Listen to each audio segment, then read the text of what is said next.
Hello दोस्तों, मैं हूं सीए शिवाली देव पुजारी और आज मैं आपको बहुत ही इम्पोर्टेंट सेक्शन के बारे में पढ़ाने वाली हूं।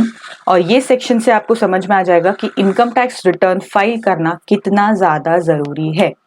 ठीक है, तो बिना किसी टाइम वेस्ट के इस सेक्शन की तरफ बढ़ते हैं। तो हुआ यूं कि फाइनेंस बिल 2021 ने दो सेक्शंस इंट्रोड्यूस किए। पहला सेक्शन है सेक्शन 206 AB और दूसरा सेक्शन है सेक्शन 206 CCA। ये सेक्शन टीडीएस और टीसीएस से रिलेटेड है। अब टीडीएस और टीसीएस क्या होता है ये अगर आपको नहीं पता तो इससे रिलेटेड मैंने दो वीडियो अपने चैनल पे बनाए हुए हैं, आप वहां जाके उसको देख सकते हैं। उसकी लिंक मैंने डिस्क्रिप्शन में दी हुई है। ठीक है, तो अब आगे बढ़ते हैं। तो हुआ यूं कि ये जो दो सेक्शंस हैं ये अप्लीकेबल हुए 1 जुलाई 2021 को, मतलब ये दोनों सेक्शन 1 जुलाई 2021 से अप्लीकेबल हो चुके हैं।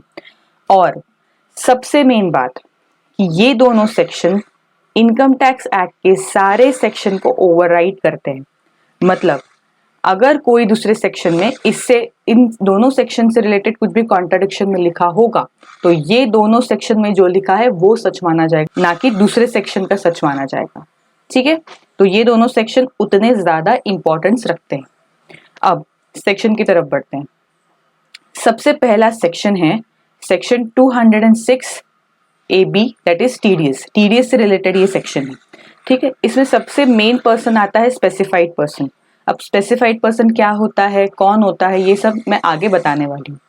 तो सपोज किसी बैंक ने या किसी पर्सन ने स्पेसिफाइड पर्सन को पेमेंट किया और उसको उसके ऊपर टीडीएस काटना है, तो उस पर्सन को फॉलोइंग रेट से टीडीएस डिडक्ट करना पड़ेगा। अब फॉलोइंग रेट मतलब क्या कि अब जो मैं 3 बताने वाली हूँ उसमें से जो भी हायर परसेंटेज होगा उस परसेंटेज से टीडीएस कटेगा। सबसे पहला परसेंटेज क्या है, 5%। ठीक है, या फिर जो भी रेट इन फोर्स है उसका ट्वाइस, या फिर उस चीज से रिलेटेड, उस पेमेंट से रिलेटेड जो भी टीडीएस का रेट दिया गया होगा प्रोविजन में उसका ट्वाइस। अब सपोज बैंक ने स्पेसिफाइड पर्सन को इंटरेस्ट का पेमेंट किया, उसके ऊपर वो टीडीएस काटेगा। ठीक है, तो उसका जो रेट है जैसे 10% है सपोज, तो 10% का ट्वाइस 20% से टीडीएस कटेगा। ठीक है, क्योंकि ये इन तीनों में हायर है तो 20% से उसका टीडीएस कटेगा उस स्पेसिफाइड पर्सन का। ठीक है, समझ में आया। अब next section is section 206। Next section is section 206 CCA। ये टीसीएस से रिलेटेड है। ठीक है, इसमें भी स्पेसिफाइड पर्सन आता है। स्पेसिफाइड पर्सन मतलब कि अगर किसी पर्सन को स्पेसिफाइड पर्सन से कोई भी पेमेंट रिसीव होने वाला है, ठीक है, अगर स्पेसिफाइड पर्सन से कोई भी पेमेंट रिसीव होने वाला है और उसके ऊपर ये पर्सन जिसको पेमेंट रिसीव हुआ है वो टीसीएस सेलेक्ट करने वाला है, तो वो जो टीसीएस का रेट है वो भी इसी सेक्शन के अंडर डिसाइड होगा। ठीक है, वो भी हायर ऑफ 3 होगा। सिमिलरली जैसे टीडीएस के केस में है सेम टीसीएस के केस में भी होगा। ठीक है, बट ये जो लेना देना है, एक बात ध्यान में रखना, ये जो लेना देना है टीडीएस में हो या टीसीएस में हो, ये स्पेसिफाइड पर्सन से रिलेटेड होना चाहिए। मतलब कि जो पेमेंट जा रहा है जिसके ऊपर टीडीएस कट रहा है वो स्पेसिफाइड पर्सन को जाना चाहिए, या फिर इन केस ऑफ टीसीएस उस सामने वाले मतलब जिससे भी पेमेंट रिसीव होने वाला है वो स्पेसिफाइड पर्सन होना चाहिए। ठीक है, दोनों केसेस में स्पेसिफाइड पर्सन को याद रखना है। अब आगे बढ़ते हैं। स्पेसिफाइड पर्सन मतलब क्या, हु इज स्पेसिफाइड पर्सन।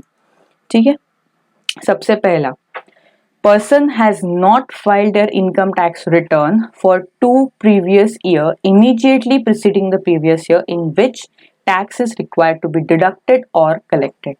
मतलब कि अगर आज 2021 में हम ऊपर एग्जाम्पल देखेंगे, पहले हमने तीनों कंडीशंस देख लेते हैं। ठीक है, second condition is time limit for filing such return of income under section 139(1) has expired, and last condition is aggregate of tax deducted or collected at source in each of these 2 financial years is 50,000 or more।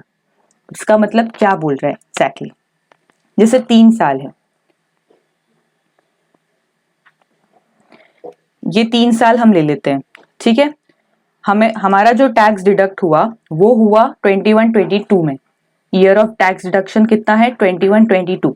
ठीक है, अब सबसे पहले condition क्या बोल रही है कि पिछले 2 साल, जिस साल में तुम्हारा टैक्स कटने वाला है, टीडीएस कटने वाला है, उसके पिछले 2 साल का रिटर्न तुमने भरना चाहिए।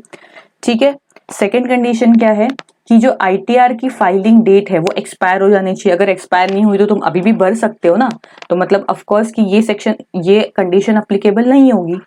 ठीक है। तो आईटीआर फाइल करने की डेट एक्सपायर हो जानी चाहिए और दोनों साल में जो तुम्हारा टीडीएस कट रहा है वो 50,000 या उससे ज्यादा होना चाहिए। ठीक है। इस साल में भी आईटीआर फाइल नहीं किया और इस साल में भी आईटीआर फाइल नहीं किया। जो करंट ईयर, जो पिछले साल का है, उसका डेट जो है आईटीआर फाइलिंग की एक्सटेंड होते और एक्सटेंशन खत्म हो गया है। ठीक है। ड्यू डेट आ चुकी है, इसके बाद तुम नहीं भर सकते। ठीक है। नेक्स्ट, दोनों साल का जो तुम्हारा टीडीएस है वो 50,000 या उससे ज्यादा होना चाहिए। ठीक है। ये है तीनों कंडीशन, ये है वो स्पेसिफाइड पर्सन। अगर तुम इन तीनों कैटेगरी में, ये एंड है और नहीं है, ठीक है, इन तीनों कैटेगरी में तुम बैठ रहे हो तो यू आर स्पेसिफाइड पर्सन और तुम्हें हायर रेट पे तुम्हारा टीडीएस काटा जाएगा या तुम्हें टीसीएस लगाया जाएगा, तुमसे टीसीएस कलेक्ट किया जाएगा हायर रेट से। ठीक है।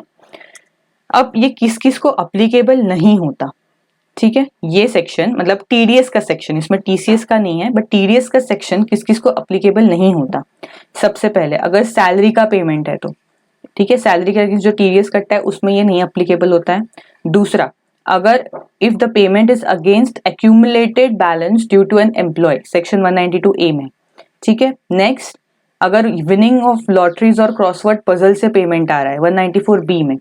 नेक्स्ट, अगर कोई अमाउंट या तुम कोई कैश में पेमेंट कर रहे हो, जैसे 194N इज रिलेटेड टू कि पूरे साल भर में अगर तुम्हारा 1 करोड़ से ऊपर का कैश विड्रॉवल हो रहा है, दैट इज 194N, तो उससे रिलेटेड ये सेक्शन नहीं अप्लीकेबल होगा। ठीक है। Next is payment made against winning from horse race, ठीक है, 194BB, इसके अगेंस्ट ये सेक्शन अप्लीकेबल नहीं होगा। Last is section 194LBC, that is कि अगर तुम किसी का इन्वेस्टमेंट है सिक्योरिटाइजेशन ट्रस्ट में और उसको इनकम दे रहे हो, ठीक है, उसको पेमेंट कर रहे हो, तो उस केस में उसका टीडीएस जो भी कटेगा वो उसी रेट से कटेगा जो है, उसको सेक्शन 206AB अप्लीकेबल नहीं होगा। ठीक है। तो यहाँ खत्म होते हैं हमारी 2 इंपॉर्टेंट सेक्शन। आई होप आपको अच्छे से समझ में आया होगा। अगर आपको समझ में आया है प्लीज मेरे चैनल को सब्सक्राइब जरूर कीजिए ताकि आपको ऐसे वीडियोस और मिलते रहें। तो अभी के लिए बाय बाय।